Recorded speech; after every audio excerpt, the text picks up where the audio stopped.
In the heart of downtown Los Angeles, nestled among glass towers and buzzing traffic, stood a shimmering office building. Its windows reflected the rising sun each morning, casting golden rays onto the busy sidewalk below. Inside, the air was always cool, filled with the hum of elevators and the low murmur of people rushing to start their day. Executives marched in with steaming coffee cups. Interns hurried past holding folders, and phones rang endlessly across floors. Amid this daily chaos, there was one figure who moved unnoticed: Mr. Allen, the janitor. He wore the same faded gray uniform every day, his back slightly stooped from years of quiet labor.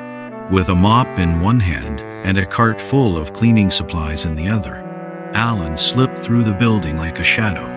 People saw him, of course, but never truly looked. A polite nod here, a rushed thanks there, and he would disappear into the next hallway, polishing floors that would be scuffed again within minutes. He didn't mind. In fact, he took pride in his work. To him, cleanliness meant dignity, and even if no one noticed, he did. But one ordinary morning, something extraordinary happened. It was around 7:30 a.m. The building was just waking up, still cloaked in the quiet stillness before the rush. Allen was on the 14th floor, emptying trash bins and wiping down glass walls that overlooked the sprawling city. He had just bent over to replace a trash liner when he heard it. A loud thud, then the sharp clatter of a chair falling. He paused. Silence followed. A silence that didn't feel right. Allen set the trash aside and walked briskly down the hall. One of the office doors was ajar. Inside, a young woman, probably an intern, barely older than 20, was on the floor. Hands at her throat, eyes wide with panic. Her face was pale, and she was gasping for air. She was choking. Without thinking, Allen rushed in. His heart pounded, but his hands were steady. Years ago, he had taken a basic first aid class at a community center, mostly out of curiosity. Now, that knowledge returned like muscle memory.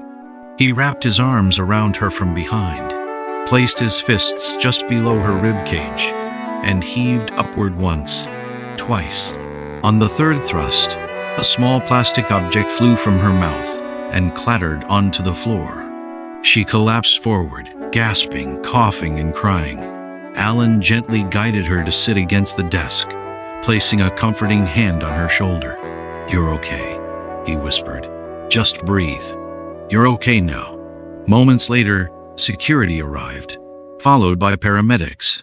The young woman, Emily, as she would later introduce herself, was shaken but alive. A paramedic later told her, if he had gotten there even 1 minute later, the outcome might have been very different. For the first time in years, all eyes were on Allen, but he didn't seem to notice. He quietly stood to the side, still holding his cleaning gloves in one hand, eyes lowered, as if unsure what all the fuss was about. "I was just doing what anyone would have done," he said. But they all knew that wasn't true. Not everyone would have acted. Not everyone would have noticed. And certainly, not everyone would have known what to do. Word of Allen's heroism spread through the building like wildfire. By lunchtime, people who had never spoken a word to him were shaking his hand, thanking him, smiling when they passed by. A week later, a small plaque was mounted near the elevator on the 14th floor. It read, "To Mr. Allen, who saved a life with quiet strength and quick action. A true hero among us." But Allen never changed.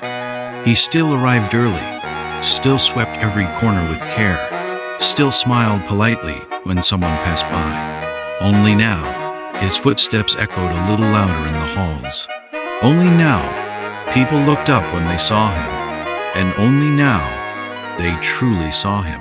Because that day, a man with no title, no suit, and no spotlight proved something profound. You don't need a cape to be a hero. You just need to care.